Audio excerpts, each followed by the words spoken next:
नमस्कार दोस्तों, आप और आपका परिवार स्वस्थ, सुखी और समृद्ध बना रहे, इन्हीं सभी शुभकामनाओं के साथ आपका मेरे YouTube चैनल हिट एंड पिट में बहुत बहुत स्वागत है।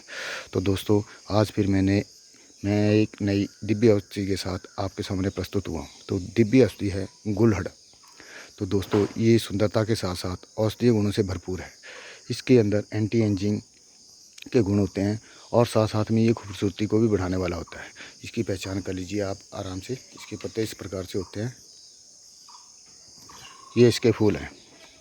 इनके पत्तों के साथ साथ इसके पंचांग का भी बहुत ही आयुर्वेद में बहुत बढ़िया वर्णन मिलता है और ये काफ़ी दिव्य योगों में काम आता है। तो दोस्तों, इसके बारे में मैं आपको बताता हूँ। इसमें आयरन और की मात्रा भी काफ़ी पाई जाती है। अगर इसमें आयरन है तो आपका अनीमिया के रोगों में ये बहुत ही लाभदायक होगा।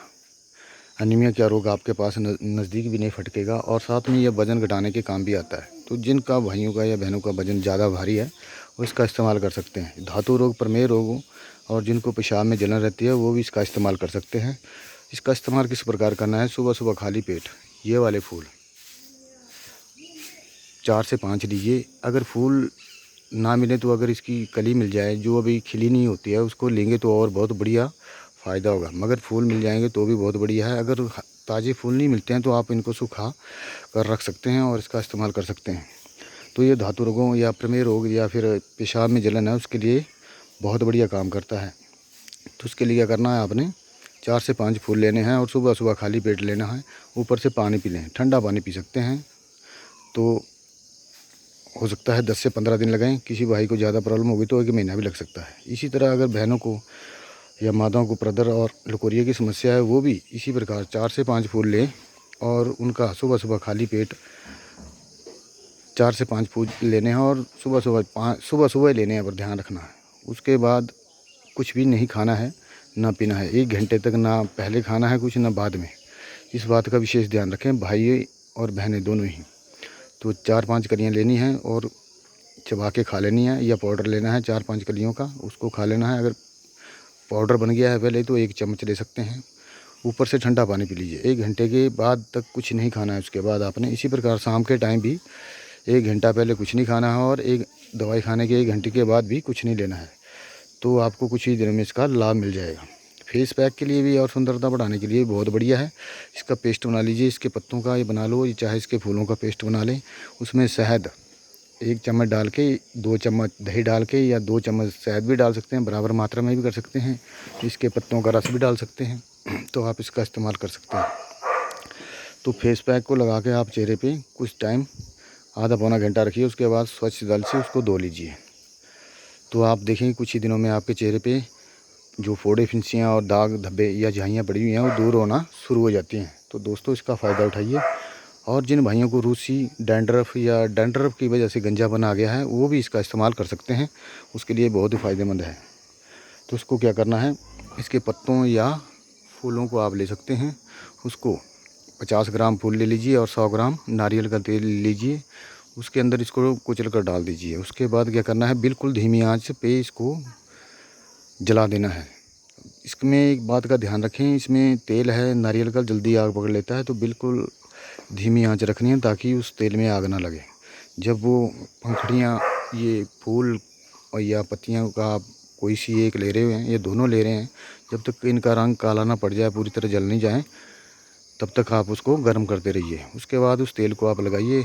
आपके सिर की जो रूसी है वो भी दूर हो जाएगी। रूसी की वजह से जो बाल झड़े हुए हैं वो पुनः आना शुरू हो जाते हैं। तो आप इसका भी फ़ायदा उठाइए। जिन भाइयों को बीपी की प्रॉब्लम है वो भी इसके पत्तों का रस या फूल ले सकते हैं। 2 से 3 फूल ले सकते हैं। इसका पाउडर ले सकते हैं 1 चम्मच सुबह और 1 चम्मच शाम को। तो बीपी भी सामान्य होना शुरू हो जाता है। इसी प्रकार अनीमिया की शिकायत है जिसको, क्योंकि मैंने शुरू में बताया था कि इसके अंदर आयरन की काफ़ी मात्रा रहती है, तो अनीमिया रोग आपके पास फटकेगा भी नहीं। तो इसका भी वही सुबह खाली पेट ही इस्तेमाल कीजिए और उसका फ़ायदा उठाइए।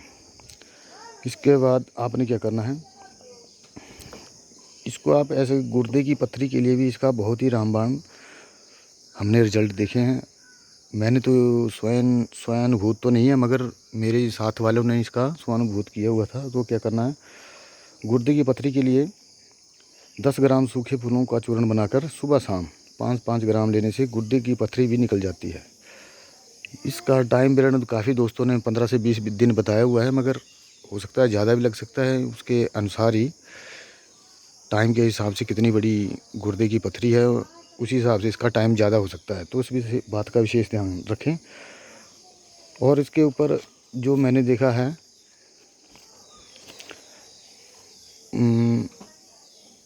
शुगर के लिए भी काफ़ी मतलब इसके फूलों का इस्तेमाल कर सकते हैं आप, पत्तियों का इस्तेमाल कर सकते हैं, पंचाग का भी कर सकते हैं। तो शुगर भी और पथरी भी दोनों में ही ये कारगर है। तो जो शुगर है उसको भी सामान्य रखने में ये पूर्णतः सक्षम है। तो दोस्तों, ये थी मेरे द्वारा आपको दी गई जानकारी। अगर पसंद है तो भी बहुत अच्छा है। मैं इसी तरह अच्छी जानकारी लेके आता रहता हूँ।